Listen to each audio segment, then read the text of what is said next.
Hello guys and welcome back to this channel, where today guys I'll be showing you how to view statements of Citizens Bank.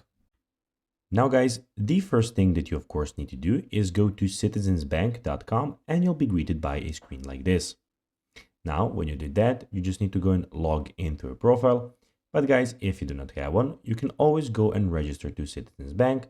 But guys, if you do not know how to do that, you can always go to our YouTube channel where we have plenty of how to Citizens Bank videos and you can see how you can actually do it.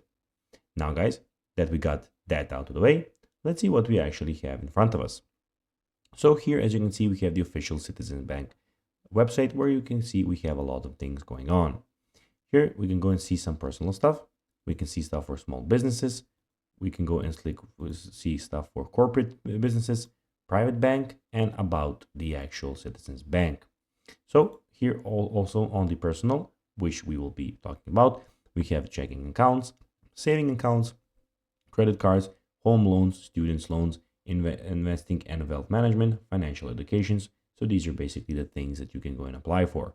So also, of course, you have in the top right corner, you can go and log in, search for what you need from them. You can go and find a branch or ATM, or you can of course go and check the customer service of this website. Now guys, let's see how you can actually go and view statements on Citizens Bank. Well, once logged into online banking or the mobile app, navigate to the document center. There you can view statements, check images, e-notices, and text forms.